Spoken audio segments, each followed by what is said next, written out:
আসসালামু আলাইকুম, কেমন আছেন সবাই? আশা করি ভালো আছেন। আজকে নতুন একটি ভিডিওতে আপনাদেরকে স্বাগতম জানাচ্ছি। ছোট্ট একটি ইনফরমেশন শেয়ার করার জন্য আজকে ভিডিওটি মেক করতেছি।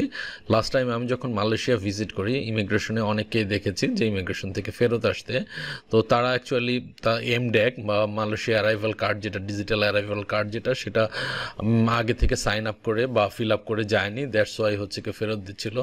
সো আমরা সাধারণত যে দেশগুলো ভিজিট করে থাকি তার মধ্যে যে দেশগুলোতে এই ডিজিটাল অ্যারাইভাল কার্ড বা custom declaration form fill up করতে হয়, সেই দেশগুলোর আপনার নাম আপনাদের সাথে শেয়ার করব এবং কোন লিঙ্কে থেকে এই অ্যারাইভাল কার্ড বা custom declaration form fill up করতে হয় তার ডিটেলস আজকের এই ভিডিওতে আপনাদের সাথে শেয়ার করব।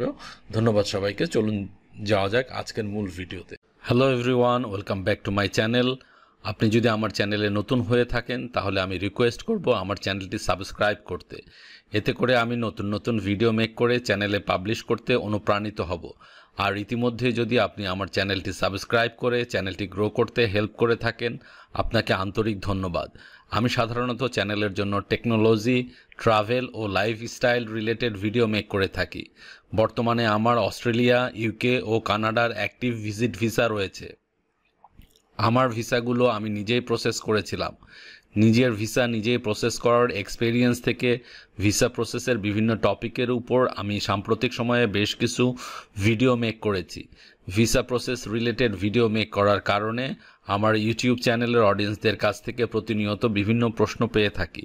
এই প্রশ্নগুলো email, Facebook, WhatsApp, Facebook group সহ বিভিন্ন মাধ্যমে পেয়ে থাকি।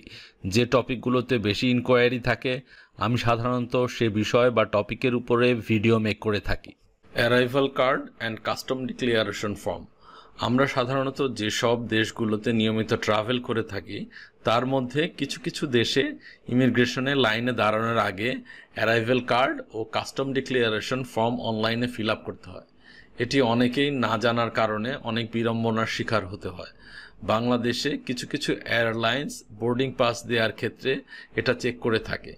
এছাড়া আপনি লম্বা লাইন ধরে যদি ইমিগ্রেশন অফিসারের ডেস্কের সামনে থেকে ফেরত আসতে হয় তাহলে কেমন লাগবে? সুতরাং ট্রাভেল করার সময় এই অ্যারাইভাল কার্ড বা কাস্টম ডিক্লারেশন ফর্ম যথাসময়ে ফিল আপ করে নেওয়া সবার জন্যই ভালো। তো চলুন আজকে আমরা সাধারণত যেসব দেশে ভিজিট করে থাকি সেসব দেশের অ্যারাইভাল কার্ড বা কাস্টম ডিক্লারেশন ফর্ম কোন ওয়েবসাইট বা লিঙ্ক থেকে ফিল আপ করতে হয় সেগুলো আপনাকে দেখাচ্ছি। প্রথমে ব্রুনাইয়ের ওয়েবসাইটটা, লিঙ্কটা এখানে আছে।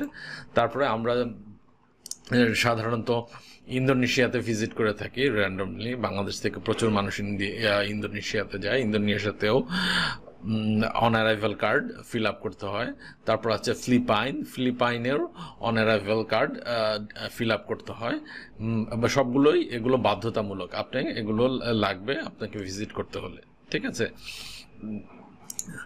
তারপর সিঙ্গাপুরেও আপনার অন অ্যারাইভাল কার্ড বাধ্যতামূলক।